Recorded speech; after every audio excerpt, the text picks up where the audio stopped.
नमस्कार, आप देख रहे हैं जनता टीवी और मैं हूं आपके साथ प्रद्युम्न शर्मा। शुरुआत करेंगे बुलेटिन की 5 मिनट में 25 खबरों के साथ। काशीपुर पुलिस ने 6 बाइक चोरों को गिरफ्तार किया है। पुलिस ने बाइक चोरों के पास से दर्जन भर से अधिक बाइकों को बरामद किया है। घटना का खुलासा करने वाली पुलिस टीम को नगर के एसएसपी उधम सिंह ने 10,000 रुपए का इनाम देने की घोषणा की।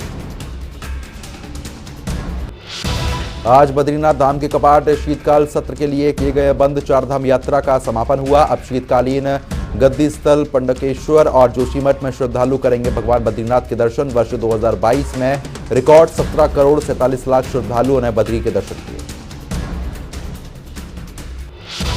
नगर निकाय चुनाव के लिए यूपी कांग्रेस ने विधानसभा कांग्रेस प्रभारी को नियुक्त किया है। लखनऊ के लिए 6 प्रभारी नियुक्त हुए हैं। वार्डवार प्रत्याशियों के आवेदन जमा करके सूची बनाई गई। अमेठी में दबंगों के आगे बेबस पुलिस प्रशासन। थाना क्षेत्र के पूरे चितई ग्राम पंचायत में दबंगों की दबंगाई देखने को मिली। राजस्व और पुलिस टीम की गाड़ी के सामने दबंगों ने पिकअप गाड़ी खड़ी की। वीडियो वायरल हुआ।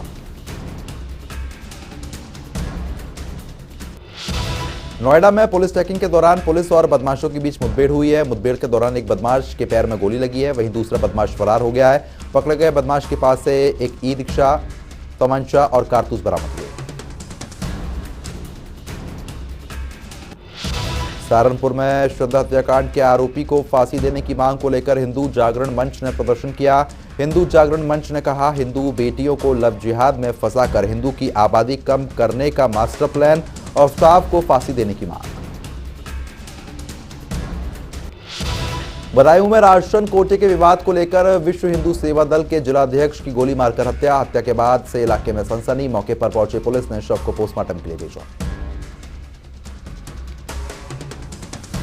चंदौली में स्कूल से घर जा रही लड़की को छेड़ना लड़कों को महंगा पड़ गया है। छात्रों के चिल्लाने पर राहगीरों ने लड़की की जमकर पिटाई कर दी है। पिटाई का वीडियो वायरल। नगर निकायों चुनावों को लेकर बीजेपी तैयार। सीएम योगी 20 नवंबर को करेंगे प्रबंध सम्मेलन को संबोधित। सीएम के सम्मेलन को लेकर प्रशासन अलर्ट। बीजेपी ने तैयारियां शुरू की। अकबरपुर जिला अस्पताल में जनता टीवी की खबर का बड़ा असर। अस्पताल में लाइट लगाने का सीएमओ ने दिया निर्देश। टॉर्च से सिपाही का इलाज किया जा रहा था। लखनऊ में डेंगू का कहर जारी है। मोहनलालगंज में मऊ गांव में डेंगू से युवक की मौत हुई है। बीते कई दिनों से डेंगू की चपेट में आने के बाद युवक चल रहा था काफी बीमार।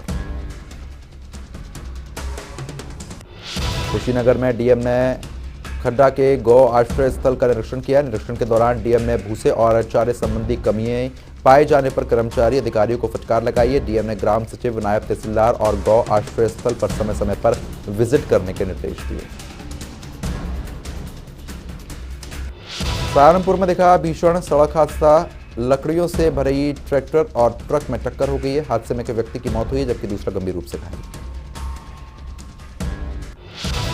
लखनऊ में म्यूजिक कॉन्सर्ट के नाम पर लाखों की ठगी करके कंपनी फरार हुई है। 11 लाख रुपए लेकर फरार हुए ठग। कॉन्सर्ट में अभिनेता tiger Shroff, Sunny Leone, Himesh Reshammiya समेत तमाम बड़े बॉलीवुड सितारे शामिल होने की बात कही गई। संत कबीर नगर में हाथ पैर रस्सी से बंधा महिला का शव मिलने से हड़कंप मच गया है। सूचना मिलते ही पुलिस की टीम मौके पर पहुंची है। फिलहाल शव को पोस्टमार्टम के लिए भिजवाया गया। कानपुर में रोडवेज बस में आग लग गई। सवारियों ने कूदकर जान बचाई है। कानपुर से कन्नौज की ओर जा रही थी विकासनगर डिपो की बस। रावतपुर बस स्टेशन के पास जीटी रोड पर आग लगी। बाराबंकी में तिनसुकिया एक्सप्रेस में ब्रेक बाइडिंग से पहियों में हुई है स्पार्किंग से पहियों से निकला है धुआं। आनन फानन में ट्रेन को रोका गया। यात्रियों को सुरक्षित बाहर निकाला गया। फतेहपुर के बिंदुकी कस्बे में सामुदायिक स्वास्थ्य केंद्र से साइकिल चोरी हुई है। साइकिल चोरी की घटना कैमरे में कैद हो गई है। तफ्तीश जारी। अलीगढ़ के थाना छर्रा क्षेत्र में बाइक सवारों को अज्ञात वाहन ने रौंद दिया है। एक शख्स की मौत हो गई है। थाना दादो क्षेत्र का रहने वाला था मृतक। परिजनों ने लगाया हत्या का आरोप। अमेठी के बादल ब्लॉक के इस्लामपुर प्राथमिक विद्यालय में मानसून को चलते काफी दिक्कत हुई है, जिसके चलते फिलहाल बच्चों का हाल काफी बेहाल है। काशी तमिल संगम के पूर्व संध्या पर काशी की अद्भुत छटा देखने को मिली। 9 रत्नों की तरह 9 शिव मठाधीशों का काशी नगरी में परंपरा के अनुसार दिव्य भव्य स्वागत हुआ। इस मौके पर धर्मेंद्र प्रधान ने बाबा विश्वनाथ का दर्शन किया। बिजनौर के नूरपुर सेहारो मार्ग पर तेज रफ्तार से आती हुई 2 कार आपस में भिड़ गई है। दोनों कारों में सवार 5 लोग घायल हुए, एक की हालत गंभीर बनी हुई है। झांसी में नवावद पुलिस ने वाहन चेकिंग के दौरान चारों को जेल भेज दिया है। चोरों के पास से 10 मोटरसाइकिल को बरामद किया। हमीरपुर में सुमरेपुर के चंद्रपुरवा गांव में तालाब में युवक का शव मिलने से हड़कंप मचा। गांव में अपने रिश्तेदार के घर आया हुआ था युवक। 4 दिन से घर से लापता होने की जानकारी मिली थी। फिलहाल पुलिस मौके पर पहुंच गई। सहारनपुर की 37 सदर विधानसभा सीट पर उपचुनाव को लेकर दमखम दिखा रही भाजपा प्रत्याशी आकाश सक्सेना हनी ने शहर में पैदल मार्च कर लोगों से जनसंपर्क किया है। सीट के मैदान पर उपचुनाव के लिए 14 प्रत्याशियों की चुनावी जंग हुई है। 5 दिसंबर को होना है मतदान।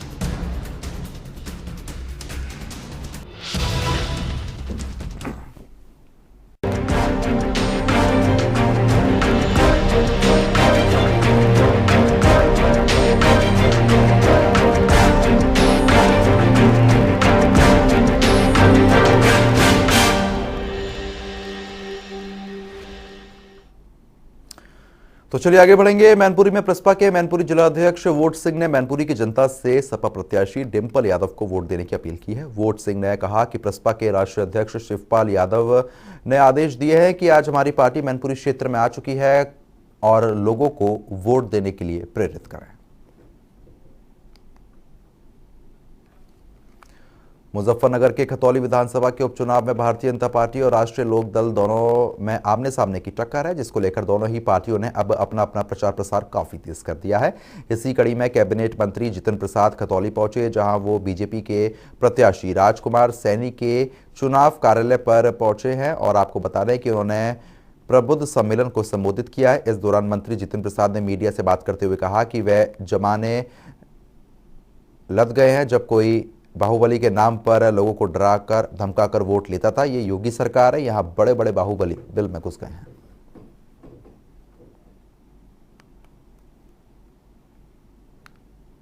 आज आपको ज्ञात है जैसे कि उपचुनाव चल रहा है और मैं दावे के साथ कह सकता हूं कि पिछले जो परिणाम आए थे, जो कभी नहीं हुआ, वो अब हो रहा है। माननीय प्रधानमंत्री जी के नेतृत्व में देश में और माननीय मुख्यमंत्री जी के नेतृत्व में प्रदेश में आजमगढ़ उपचुनाव या रामपुर उपचुनाव में कमल का फूल खिला था और मैं दावे के साथ कह सकता हूं कि इस उपचुनाव पे यहां पर खतौली में ऐतिहासिक जीत भारतीय जनता पार्टी की होने वाली है। एक तरफा समर्थन जनता का मिल रहा है। तो वहीं आपको बता दें कि इटावा जसवंत नगर में मैनपुरी उपचुनाव के भाजपा प्रत्याशी रघुराज सिंह शाक्या ने और मुख्य अतिथि राज्य मंत्री गिरीश यादव ने फीता काटकर चुनाव कार्यालय का उद्घाटन किया। इस दौरान राज्य मंत्री गिरीश यादव ने कहा कि मैनपुरी उपचुनाव में कमल की जीत पक्की है। उद्घाटन समारोह में राज्य मंत्री गिरीश यादव, राज्यसभा सांसद गीता शाक्या, हरिओम यादव, इटावा से सांसद रामशंकर कठेरिया, विधायक सरिता भदौरिया, पूर्व विधायक सावित्री कठेरिया, जिलाध्यक्ष संजीव राजपूत समेत तमाम नेता मौजूद रहे। इसलिए समाजवादी पार्टी के लोग डरे हुए अखिलेश यादव जी गाँव में क्यों जा रहे हैं? चाचा से माफी मांगने की जरूरत क्या पड़ गई? अभी तक तो चाचा जी से बहुत भेड़न थी। 13 दिन नेताजी के दाह संस्कार में रहे, घर पर रहे, 13 दिन में एक मिनट बात नहीं की चाचा जी से। अब चुनाव आते ही चाचा जी से माफी मांगे। तो जब राष्ट्रीय अध्यक्ष को हाथ का खतरा है तभी तो चाचा जी का जब मन है तो चाचा जी से बात भी करना। दुर्घटना बात तो छोड़िए, मुड़ के देखना चाचा जी को पसंद नहीं करते थे भाई। हम लोग रघुराज साहब तो चाचा जी के साथ नहीं रहे, तो हम लोगों को सारी चीजें मालूम। समाजवादी पार्टी के प्रत्याशी डिंपल यादव के लिए वोट मांगते हुए पूर्व सांसद धर्मेंद्र यादव भावुक हो उठे और नेताजी को याद करके रोते हुए नजर आए। इस दौरान पूर्व सांसद ने कहा कि नेताजी के बिना चुनाव लड़ना कठिन है। ये चुनाव नेताजी को श्रद्धांजलि देने का चुनाव है। साथ ही धर्मेंद्र यादव ने सपा प्रत्याशी डिंपल यादव को भारी वोटों से जीत दिलाने की अपील की।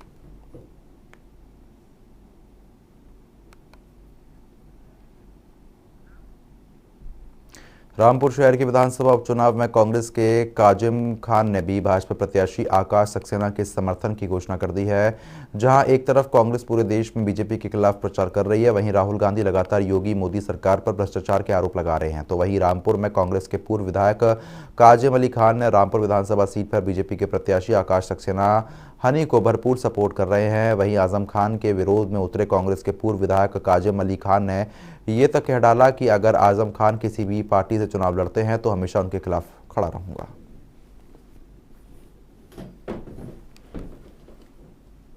उनमें जो दो मुख्य पार्टी हैं, दो मुख्य प्रत्याशी हैं, तो क्यों मैंने फैसला किया है कि मैं आकाश सक्सेना को सपोर्ट करूंगा।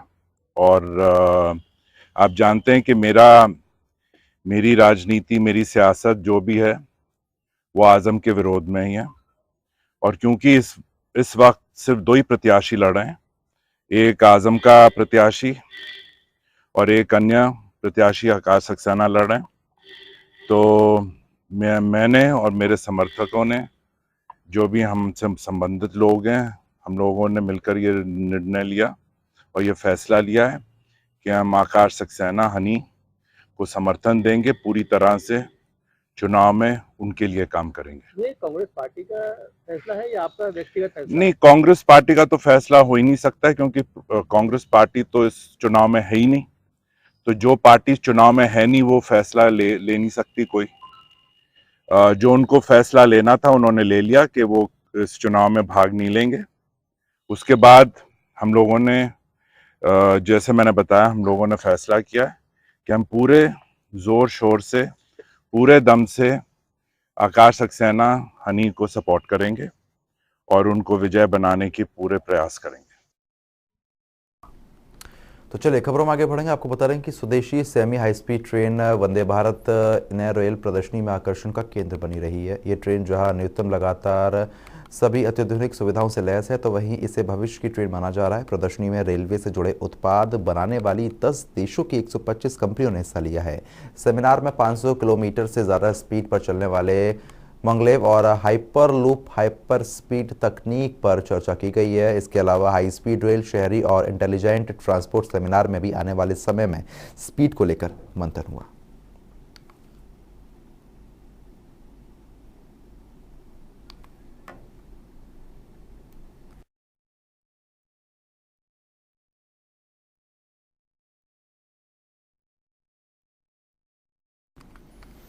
अपना दल के उत्तर प्रदेश के अध्यक्ष राजकुमार पाल सरीला पहुंचकर पार्टी की सदस्यता अभियान और आगामी नगर पंचायत चुनाव को लेकर उनके द्वारा समीक्षा हुई है। इस दौरान उन्होंने सरकार की उपलब्धियां गिनवाई और कहा कि राज्य सरकार जनता के लिए बहुत अच्छा कर रही है।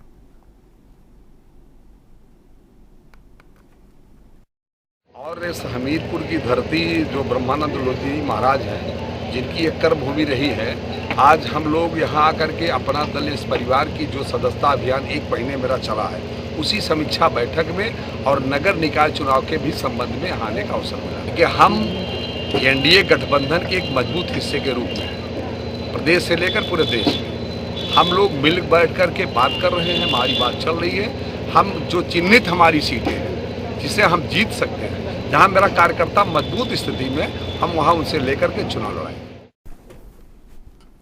आज वाराणसी में प्रधानमंत्री नरेंद्र मोदी ने काशी तमिल संगम का उद्घाटन किया। इस दौरान जनसभा को संबोधित करते हुए प्रधानमंत्री मोदी ने कहा कि हमारे देश में संगमों का बड़ा महत्व रहा है। नदियों और धाराओं के संगम से लेकर विचारधाराओं, विज्ञान और सामाजिक संस्कृतियों के संगम का हमने जश्न मनाया है।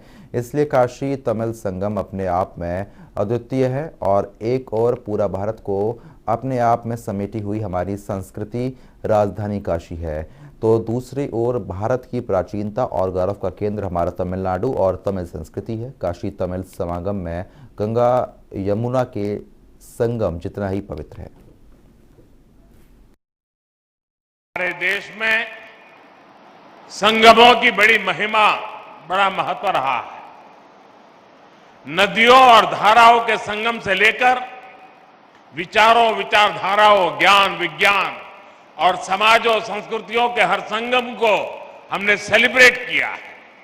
ये सेलिब्रेशन वास्तव में भारत की विविधताओं और विशेषताओं का सेलिब्रेशन है और इसलिए काशिल तमिल संगमम अपने आप में विशेष है, अद्वितीय है। हमारे सामने एक और पूरे भारत को अपने आप में समेटे हमारी सांस्कृतिक राजधानी काशी है, तो दूसरी ओर भारत की प्राचीनता और गौरव का केंद्र हमारा तमिलनाडु और तमिल संस्कृति है। कानपुर का परमठ मंदिर छोटी काशी के नाम से जाना जाता है। परमठ मंदिर को सुंदर व भव्य बनाने के लिए काशी की तर्ज पर कॉरिडोर बनाया जा रहा है, जिसका निरीक्षण करने कानपुर सांसद सत्यदेव पचौरी पहुंचे हैं, जहां उन्होंने चल रहे कार्य का निरीक्षण किया। इस दौरान उन्होंने बताया कि स्मार्ट सिटी की योजना के अंतर्गत निर्माण कार्य कराया जा रहा है। निर्माण कार्य में जो भी मंदिर और मकान आएंगे उनको हटाकर दूसरी जगह शिफ्ट किया जाएगा। आज मैं आनंदेश्वर कॉरिडोर का निरीक्षण करने आया था, जो स्मार्ट सिटी योजना के अंतर्गत बन रहा है। और यहाँ पर जो जो बाधाएं रास्ते में है, चाहे वो मंदिर आ रहा है, मंदिर को शिफ्ट किया जाएगा। मंदिर रहेगा, उससे भव्य और दिव्य बन जाएगा, लेकिन सड़क और फुटपाथ पे नहीं बनेगा। और ये ट्रांसफार्मर लगा हुआ है, इसकी भी शिफ्टिंग होगी। और ये मंदिर है, ये भी शिफ्ट होगा। फुटपाथ पे जो रह रहे लोग हैं वो भी शिफ्ट होंगे। हाँ, उनको मैं जिलाधिकारी से कहूंगा कि जो लोग हैं, गरीब लोग हैं, इनको आवास उपलब्ध कराए जाए, ये जरूर व्यवस्था करूंगा। लेकिन सड़क पे कब्जा करने वालों का हक नहीं बनता है कि हम सड़क पे कब्जा करने वाले, और इनको मकान मिल जाते हैं फिर भी वहीं रहते हैं। हरियाणा के गृह मंत्री अनिल विज के बयान, सावरकर ने जिस जेल में 10 साल बिताया, राहुल गांधी वहां 10 दिन बिताकर दिखाए, कि बयान पर कांग्रेस के प्रांतीय अध्यक्ष नकुल दुबे ने हमला बोला है। उन्होंने कहा कि वह जेल के बारे में क्या बोलेंगे, क्योंकि आज़ादी की लड़ाई में गांधी परिवार ने सबसे ज़्यादा दिन जेल में बिताए हैं और जिनकी आज हम जयंती मना रहे हैं। इंदिरा गांधी ने 4 साल की उम्र में ही क्रांति रथ पर सवार हो गई थी। इंदिरा गांधी ने 12 साल में अपनी एक सेना बनाकर अंग्रेजों से लड़ने का प्रण लिया था। स्वर्गीय इंदिरा गांधी की जयंती है, कई तरह के कार्यक्रम कांग्रेस मुख्यालय भी किए गए हैं। हमारे साथ एक प्रांतीय अध्यक्ष नकुल दुबे जी हैं। क्या तैयारियां थी, आज किस तरह से मनाया जा रहा है? देखिए, सबसे मूल उद्देश्य जो है कार्यक्रम करने का है, वो हमारे पूरे संपूर्ण प्रदेशों में और देश में एक इतिहास को तोड़ मरोड़ करके अपने हिसाब से, जब चाहे तब नेहरू जी के बारे में उल्टा पुल्टा बोल दो, जब चाहे गांधी जी के बारे में उल्टा पुल्टा बोल दो, जब चाहे सरदार पटेल के नाम का स्टेडियम अपने नाम कर लो। तो जो जनता के अंदर एक कमजोर उदासीनता वाली भावना को पैदा कर दिया गया है। तो आज हम लोग स्वर्गीय श्रीमती इंदिरा गांधी जी के द्वारा जो उन्होंने 4 साल की उम्र से इस देश के लिए किया है, वो बताने का काम कर रहे हैं। पूरे जोर शोर से उनकी जन्मदिन को हम लोग मनाने का काम कर रहे हैं, और साथ ही इस प्रदेश और इस देश की जनता को ये संदेश देने का काम कर रहे हैं कि अब आप लोग सच्चाई के साथ आ जाइए। इन झूठे फरेबी मक्कारों के जाल में आप बहुत दिन से फंसे हुए हैं, 2014 से फंसे हुए हैं। आइए, जो हमारा देश जिस संकल्प के लिए, जिस साधना के लिए, जिस सिद्धांत के लिए जाना जाता था, हम लोग पुनः वापस वहां पर चले। हरियाणा के एक मंत्री हैं अनिल विज, उन्होंने राहुल गांधी की यात्रा में सवाल उठाए हैं और कहा है कि जिस तरह सावरकर को लेकर सवाल उठाते हैं राहुल गांधी, अगर जिस तरह 10 साल सावरकर ने जेल में बिताए, राहुल गांधी 10 दिन भी उस जेल में बिता के दिखाएं। उनको बता दिया मंत्री जी को कि आप लोग बहुत देर इंतजार करने की जरूरत नहीं है। जैसे ही आपकी सत्ता जाएगी, इतने लोगों ने घपले कर लिए हैं, आप लोगों को जाना वहीं पर है। जहां तक राहुल गांधी जी के परिवार का सवाल है, मैं कहता हूं इस देश का कोई, मेरा चैलेंज है, स्वर्गीय श्रीमती इंदिरा गांधी जी की सन 1942 में शादी हुई थी और उनको सन 1942 में ही जेल जाना पड़ गया था, और वो 13 महीने जेल में उस टाइम रही थी। आपने अभी कोरोना में थी हमारी पूर्व राष्ट्रीय अध्यक्ष श्रीमती सोनिया गांधी जी, आपने राहुल गांधी जी को और सोनिया जी को ईडी के सामने बुला करके जो हम इस देश का अपमान किया है, तो इस देश देख रहा है। और जो तुम जेल जाने की बात करते हो मंत्री जी, आप क्या जाने कितने हजार दिन तक, 3000 से ज्यादा दिन तक पंडित जवाहरलाल नेहरू जेल में रहे थे। इन लोगों का जो बलिदान है, इस परिवार का जो बलिदान है, इंदिरा गांधी जी के उस बारे में नेहरू जी लिखा है कि जब 4 साल की थी, तो ये जब नेहरू और गांधी परिवार की संपत्तियों की कुर्की होती थी, तो इंदिरा गांधी उसका विरोध करती थी, और 12 साल की उम्र से ही वो लग गए कि हमको मेंबर बनाओ, तो उनको मेंबर नहीं बनाया गया। कांग्रेस पार्टी का, तो उन्होंने एक बानर सेना बना डाली। और जब जब कोई हुआ आंदोलन, तो सन 42 का जो आंदोलन हुआ, भारत छोड़ो आंदोलन, आज वास्तव में उस टाइम तो हम लोग पहले लड़े थे गोरों से, अब लड़ेंगे, पहले लड़े थे गोरों से, अब लड़ेंगे चोरों से।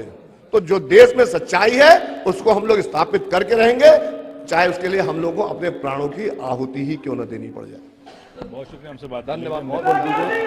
प्रांतीय अध्यक्ष का कहना है कि मंत्री जी को शायद पता नहीं है कि कांग्रेस के जो नेता रहे हैं उन्होंने एक लंबी उम्र जेलों में बिताई है, और इस तरह के सवाल करना कांग्रेस की अस्मिता पर सवाल करना है। कैमरा पर्सन शिवम के साथ तौफीक बिदोई, जनता टीवी लखनऊ।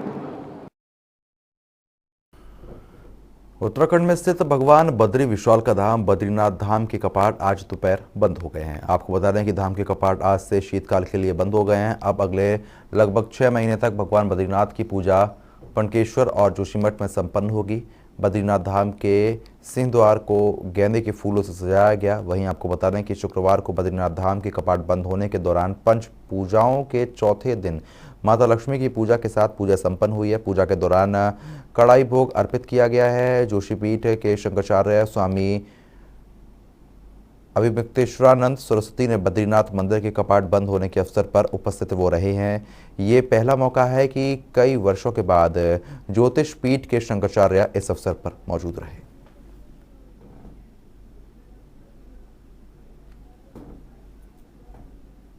मिला ब्रह्मलीन ज्योतिष और द्वारका शारदा पीठ के जगत गुरु शंकराचार्य पूज्यपाद स्वामी स्वरूपानंद सरस्वती जी महाराज के प्रतिनिधि के रूप में पिछले 3 वर्षों से हम इस परंपरा का निर्वाह उनकी तरफ से प्रतिनिधि के रूप में करते रहे। अब स्वयं ज्योतिष पीठ पर जब हमारा अभिषेक हो गया है, तो अब हम ज्योतिष पीठाधीश्वर के रूप में ये चाहते हैं कि जो हमारी पुरानी परंपराएं थीं, उन सब परंपराओं को पुनरुज्जीवित किया जाए। इसीलिए भगवान को जो घृत कंबल ओढ़ाया जाता है, वो यहाँ पर जो माणा गांव है, उस माणा गांव की कुमारी कन्याओं के द्वारा काटा गया जो ऊन है, उसके द्वारा बुना गया जो कंबल है, उसमें ज्योतिर्मठ के ब्रह्मचारियों के द्वारा बदरीश गाय के घी के साथ भिगो करके उठाया जाता है भगवान को। घृत कंबल उसको कहते हैं। वो जो घृत कंबल है, उसमें जो घी है वो गाय का ज्योतिर्मठ के ब्रह्मचारियों के द्वारा अर्पित किया जाता था।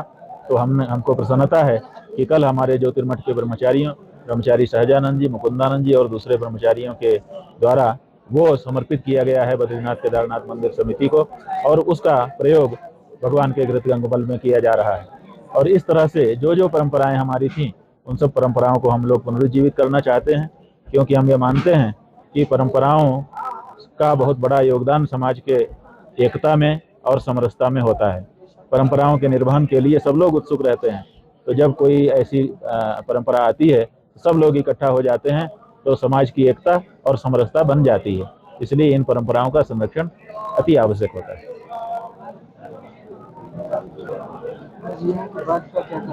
यहाँ के बाद जैसा कि हमने बताया कि यहाँ से शंकराचार्य जी की पालकी भगवान का चलविग्रह चलेगा, बामनी गांव जाएगा और वहाँ से फिर पांडुकेश्वर जाएगा, वहाँ रात्रि विश्राम होगा। दूसरे दिन ज्योतिर्मठ पहुँचेगा। ज्योतिर्मठ का जो मूल ज्योतिर्मठ है, जिसको मठांगण कहा जाता है, जहाँ भगवान नृसिंह विराजमान है, वहाँ पर भगवान ज्योतिर्मठ है, वहाँ पर वो पालकी विराजेगी। वहाँ पर जो भगवान की ये गद्दी, ये देखिए, ये गद्दी है, इसके अंदर भगवान शंकराचार्य जी के पहने हुए वस्त्र विराजमान हैं, उनको वहाँ पर गद्दी स्थल पर विराजमान किया जाएगा। उसके बाद फिर हम लोग ज्योतिर्मठ जाएंगे, ज्योतिर्मठ में पूजा अर्चना होगी।